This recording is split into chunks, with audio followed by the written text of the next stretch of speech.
Meus irmãos, abramos nossas Bíblias no Evangelho segundo escreveu Mateus, no capítulo de número 6.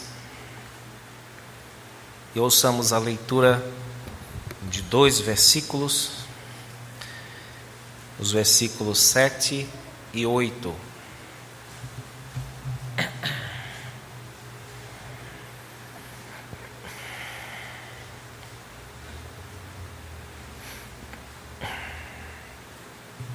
Evangelho segundo Mateus, capítulo de número 6, versículos 7 e 8. Assim nos diz a palavra do nosso Deus.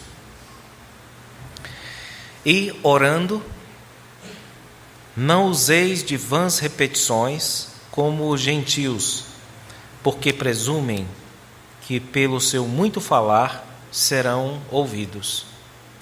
Não vos assemelheis, pois, a eles, porque Deus, o vosso Pai, sabe o de que tendes necessidade, antes que lhe o peçais.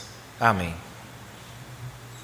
Meus irmãos, nós estamos tratando desde a porção passada deste capítulo acerca do ensino do nosso Senhor sobre a oração cristã.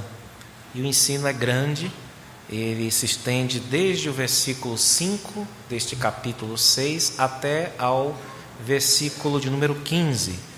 E no trecho que nós lemos, nós acabamos de ouvir a leitura, após falar e também reprovar o tipo de oração dos hipócritas, nos versículos anteriores, o nosso Senhor passa a falar do tipo de oração verificado em muitos gentios, ou os povos em torno de Israel, que não eram cristãos, não eram judeus, aqueles que não conheciam o Deus vivo e mesmo assim possuíam impulso religioso de falar com alguma divindade, não é?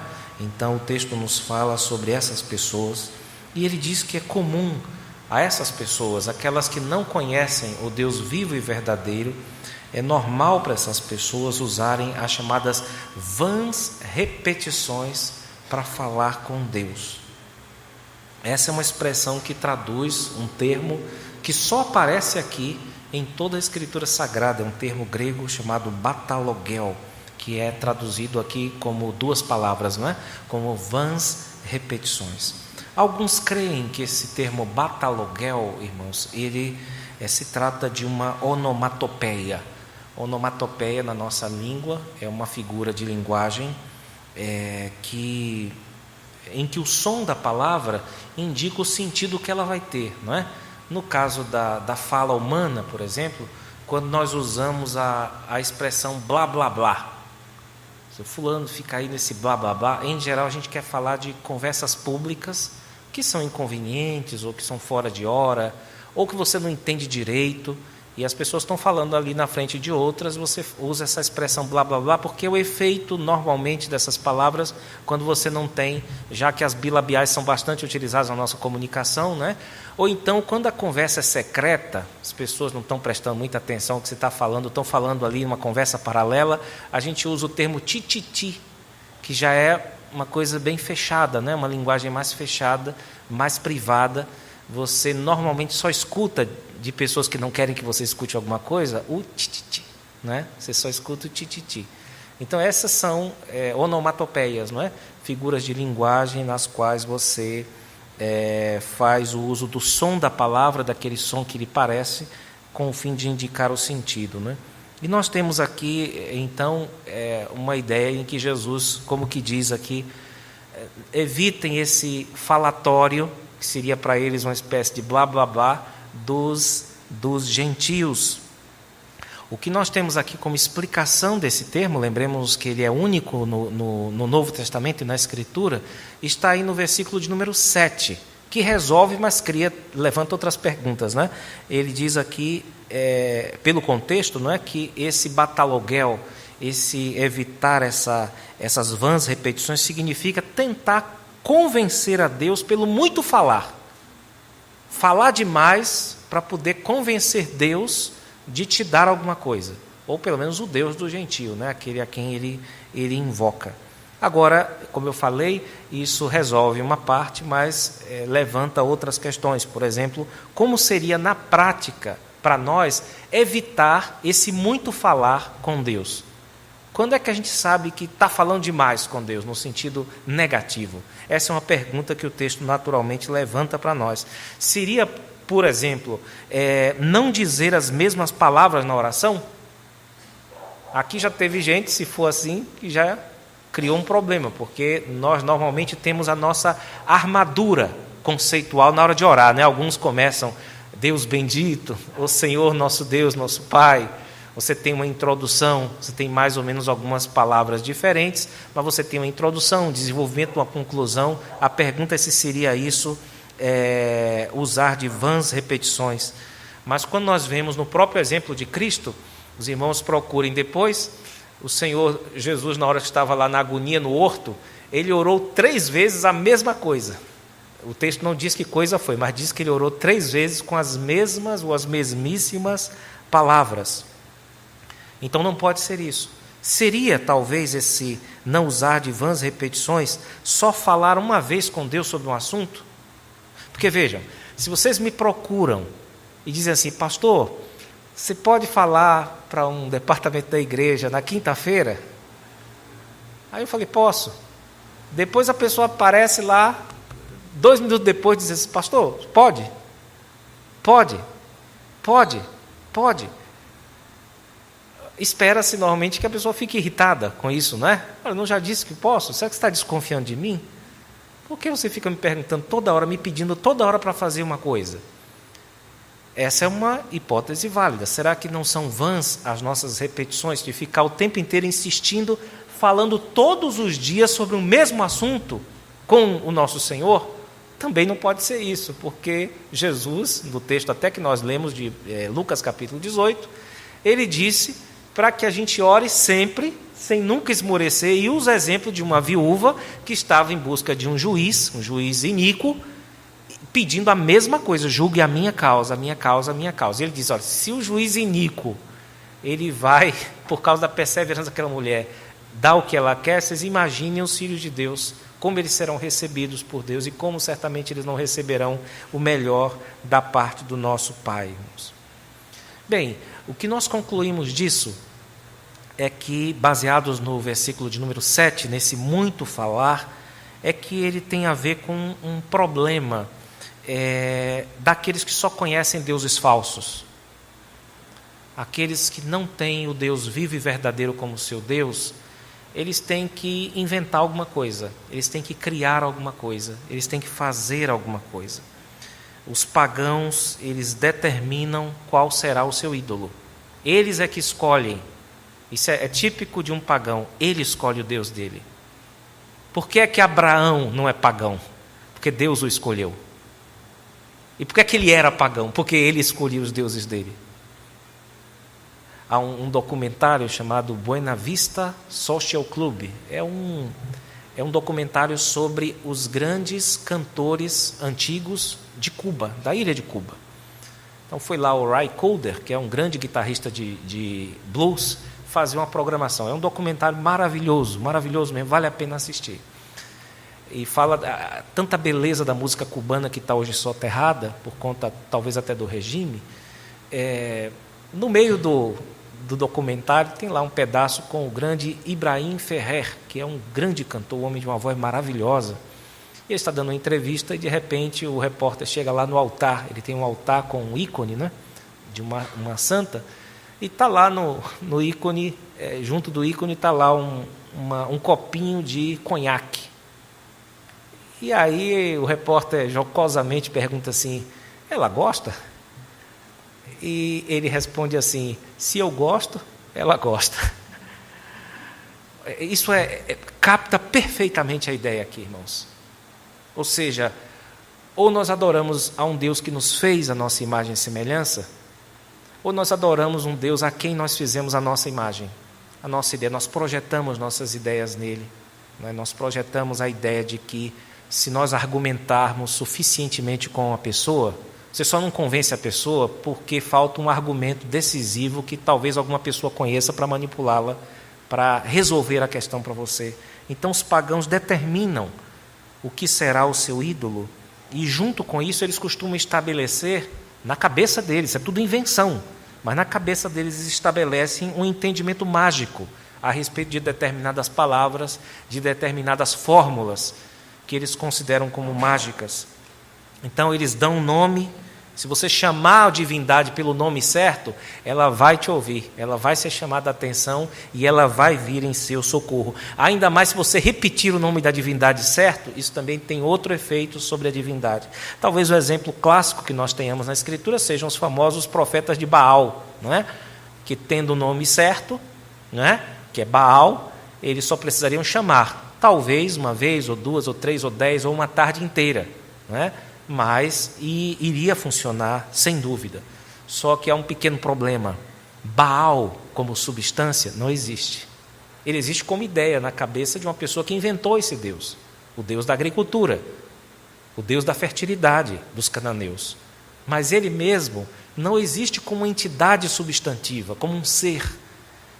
Então, quando um gentio faz uso disso, ele está usando repetições ocas, vãs.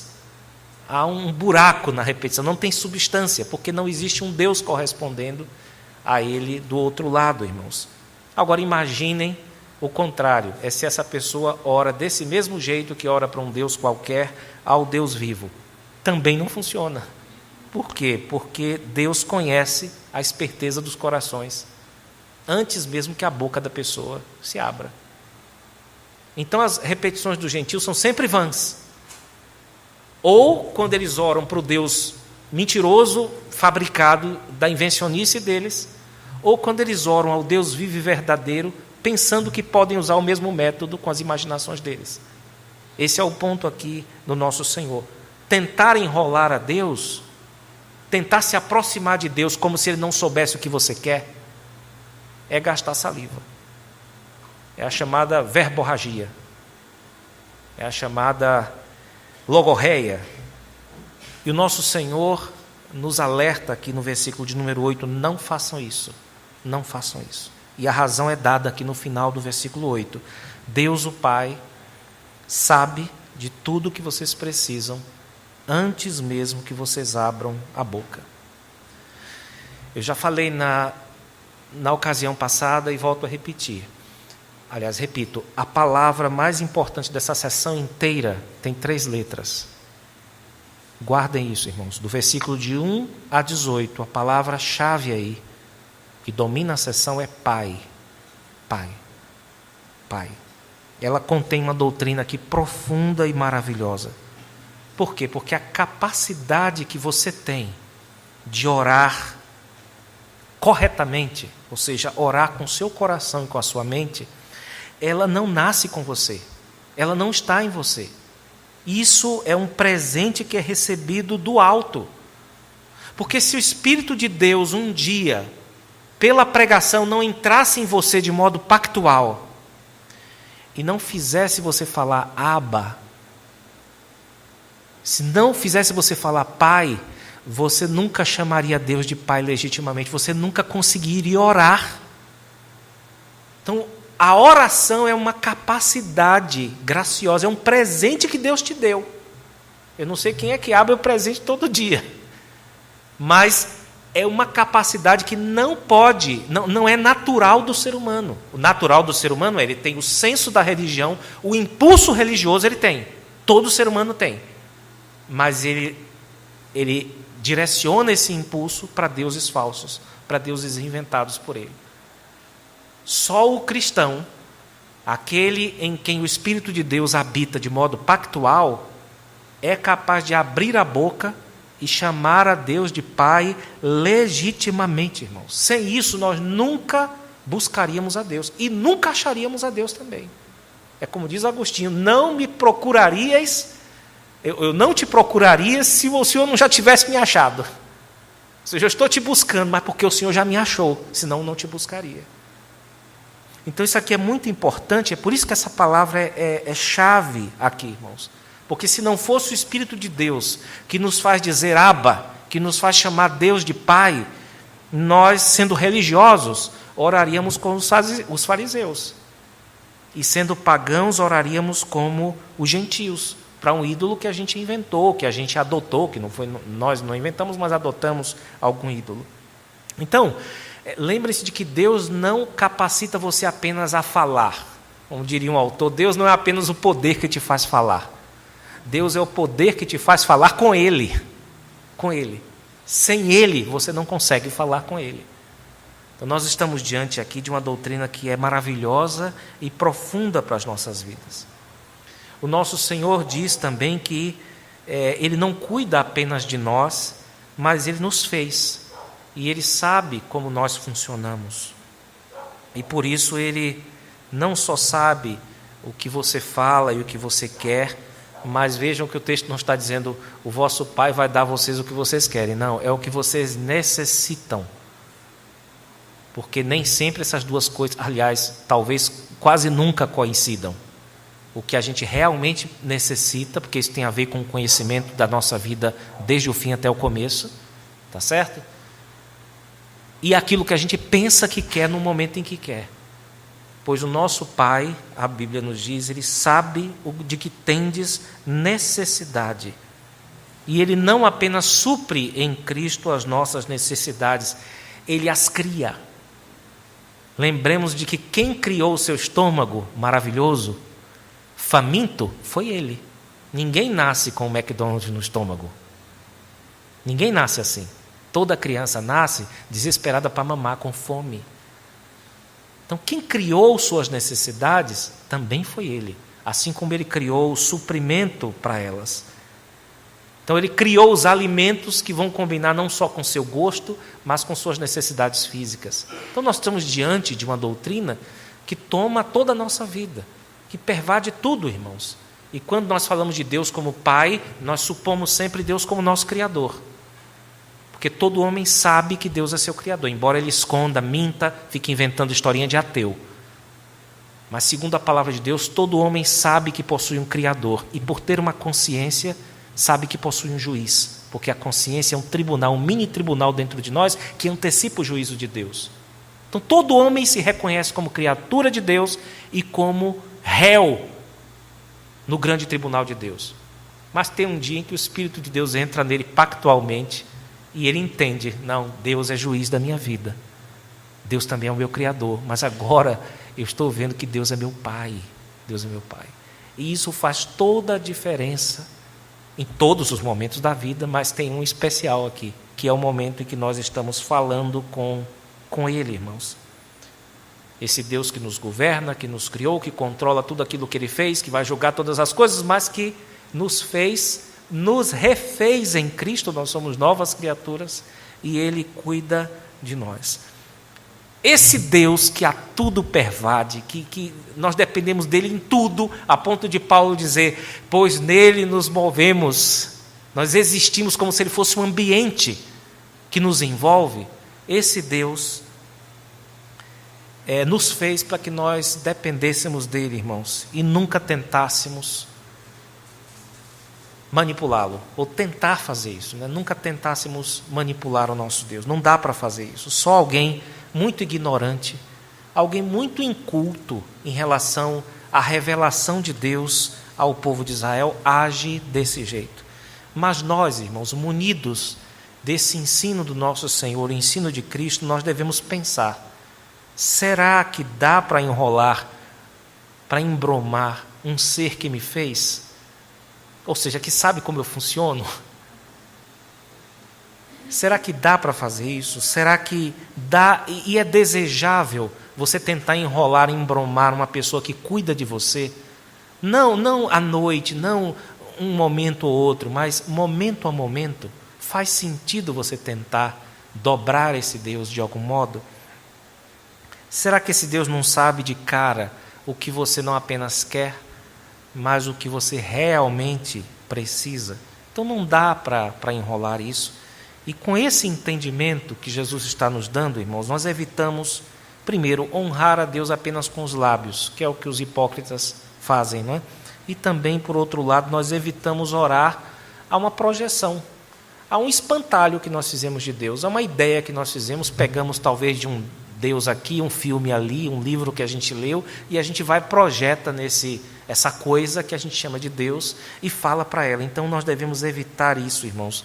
Evitar pensar em Deus como uma espécie de pessoa rica e boba, que você pode enrolar, falar algumas coisas, dizer certas coisas, argumentar, fazer-se de coitado, de pobrezinho, de algum modo, para arrancar alguma coisa dele. Notem, eu estou falando até agora aqui, eu estou falando para a gente que ora.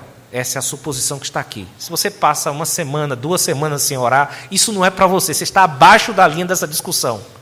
Ok? Eu estou falando aqui para pessoas que estão lutando na sua vida de oração, para evitar esses problemas aqui, porque Jesus já supôs. Quando orardes, significa, crente é aquele que ora. Então, se alguém está com dificuldade nessa área, vai ficar boiando do que eu estou falando aqui. Que eu estou falando claramente para pessoas que estão na luta para orar a Deus. Depois que você começa nessa luta, você começa a perceber o tanto de coisas sutis, de problemas no seu coração, e você descobre que os pagãos não são tão distantes de você. Tá certo? Que o paganismo não está tão ausente da nossa sociedade, não é um negócio do primeiro século. Tá certo? Então esse é um ponto importante aqui, irmãos, nós observarmos. Outra coisa importante a nós observarmos aqui é que esse ensino não visa diminuir necessariamente o seu tempo de oração. Tá certo? Nós falamos aqui de vãs repetições, então o que significa que a gente vai ter que orar menos? Pode ser que sim, pode ser que não. Se você passa muito tempo em oração a Deus e você não está tentando dobrar Deus de algum modo sutil do seu coração, continue nesse tempo. Mas se você está tentando fazer isso com o fim de dobrar Deus, esqueça isso, porque não dá para fazer. Então é possível que sim e é possível que não diminua o nosso tempo de oração. É verdade que no Antigo Testamento nós temos algumas indicações que parecem nos dar a entender uma certa economia nas palavras. Vocês conhecem o famoso texto de Eclesiastes, capítulo 5, né? Guarda o teu pé quando entrares na casa de Deus, esteja mais pronto a ouvir do que a falar, sejam poucas as suas palavras. Então há esse tom, mas a ideia aqui de economizar está mais ligada, que a economia hoje para nós é mais ligada a finanças, né? Pelo menos num primeiro momento. Mas aqui tem mais a ideia de administrar as palavras. Porque palavra mesmo, a gente tem que ter cuidado menos com a quantidade de palavras e mais com o peso existencial que cada uma tem. Então, se vocês puderem, nunca contem palavras, pesem as palavras. Isso dá mais resultado, especialmente diante de Deus. Quando você busca a substância das palavras, você vai falando coisas que de fato acontecem na sua vida, você não precisa falar muito, mas você precisa pesar muito as suas palavras, cuidar muito do que você vai falar para Deus, o seu Pai, porque você já está sabendo, está falando com alguém que sabe tudo sobre você e que te quer muito bem. Então, por um lado, você não precisa fingir, por outro lado, você pode confiar que Ele vai te escutar, irmãos. Então, a ideia aqui da administração é que é a ideia aqui, não de economia exatamente, não é? É você pesar as suas palavras na presença de Deus. O texto de Mateus 6 em nenhum ponto estabelece tempo de oração, mas ele dá alguns princípios quando você for orar. Primeiro você deve entender, Deus já sabe de tudo. Então você não deve tentar argumentar em termos de camadas, como se você estivesse, vamos supor, num tribunal tentando convencer um júri. Como se você estivesse argumentando com Deus com o fim de fazer com que Ele faça o que você quer. Evitem fazer isso, evitem argumentar com Deus como se você estivesse sendo um advogado ou defendendo uma causa, porque isso simplesmente não faz sentido. Não faz sentido. Então nós devemos entender que Deus já sabe de tudo e mesmo assim quer que você fale. Então você não está falando as coisas para Deus entender. Você está falando porque Deus ordenou que você conversasse com Ele. E, em segundo lugar, você deve entender que Deus é um Pai amoroso. Se você consegue orar pelo Espírito de Deus, você pode estar tranquilo, você está falando com o seu Pai. Eu não sei como foi o seu pai, mas só que a ideia de pai em Deus não foi tirada dos pais terrenos, tá certo? Houve um tempo em que os pais terrenos não eram pais. Deus nunca teve esse tempo. Ele sempre foi Pai eterno. Ok? Então esse é um ponto importante. Eu lembro de uma grande figura que eu conheci, que ele tinha muita dificuldade de orar a Deus e de chamar Deus de Pai, porque ele teve um pai muito ruim. Eu falei para ele que, na verdade, a ideia de Deus como Pai não vem dos pais humanos. É a ideia dos pais humanos que vem de Deus. Porque Deus é Pai eterno. Deus sempre foi Pai exemplar e perfeito. Então, quando nós falamos, pior para os homens, que são maus pais. Mas Deus é Pai perfeito e maravilhoso. Então, quando nós orarmos, o padrão de Pai que nós temos é o próprio Deus, que é Pai eterno de Jesus Cristo, irmãos. Então, quando nós estivermos orando, lembremos de que não faz sentido negociar com a pessoa da qual você é dependente 100%. Não faz sentido. Não faz sentido um filho chegar para o pai e falar assim: pai, me dá R$10 aí para a gente fazer uma aposta. Não faz sentido. O pai já perdeu, porque tudo é dele. Então, quando nós vamos falar qualquer coisa com o nosso pai, nós devemos entender que nós não estamos num balcão de negócios, nós não estamos falando com um garçom do cosmos, nós não estamos falando aqui com um empregado. Oração, como já disse um filósofo, não é ordem de serviço. Oração é um colóquio amoroso entre o pai e o filho. Deus quer te ouvir, assim como um pai amoroso quer ouvir o seu filho amado, irmãos. Até agora, portanto, nós observamos 2 pontos vitais da oração cristã. Eu estou me referindo aqui desde o versículo de número 4. Primeiro, é que você não pode orar bem se você não orar de coração.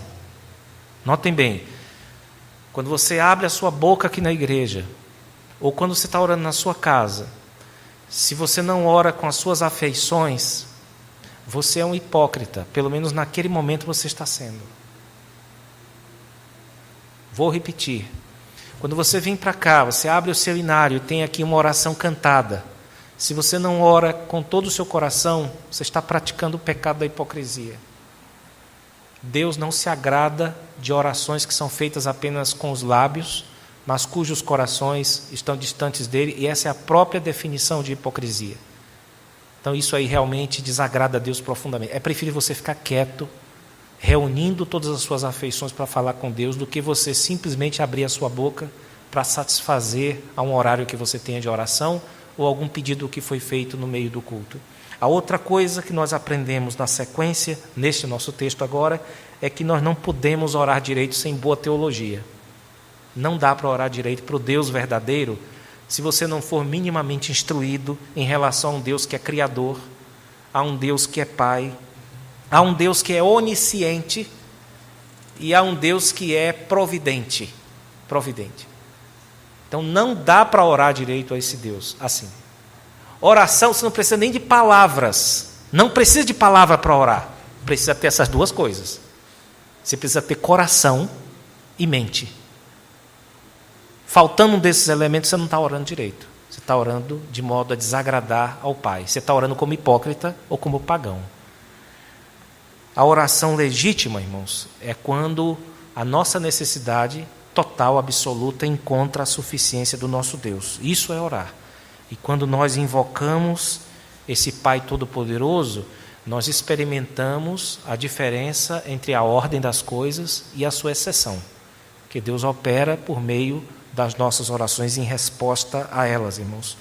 Os versículos de 5 a 8 ensinam juntos que existem exigências básicas de Deus para se orar a Ele. Você tem que ter afeto de ânimo, porque Deus detesta a gente hipócrita.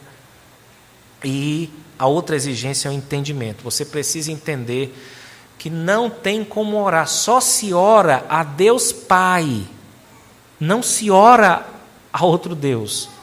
Porque o Espírito de Deus veio para o seu coração, entrou no seu coração para te capacitar a dizer Abba.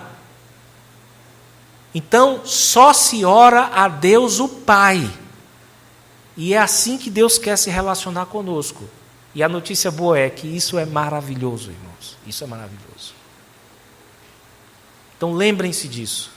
É por isso que vocês, de fato, invocam a Deus como Pai, um Pai que sabe de tudo e um Pai que pode fazer toda a sua santa vontade. Isso vai fazer toda a diferença quando você abrir a boca. Você saber que o seu Pai está te esperando para ouvir e para falar ao seu coração. Mais à frente isso vai ficar ainda mais nítido. A ideia de que, além de ser um dom, um poder que você recebeu para conversar com Deus, a oração também é algo que deve ser aprendido. Nós precisamos aprender a orar.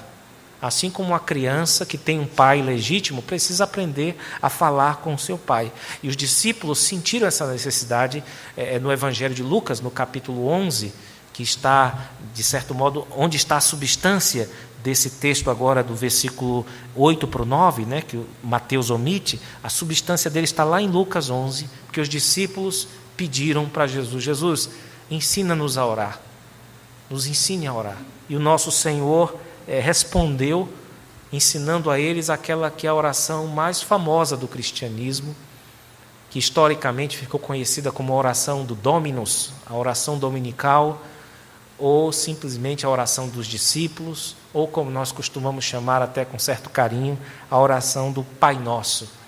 E sobre ela nós iremos tratar em outra ocasião, com o querer do nosso Deus. É isso, irmãos. Deus nos abençoe e guarde sua palavra em nossos corações. Amém.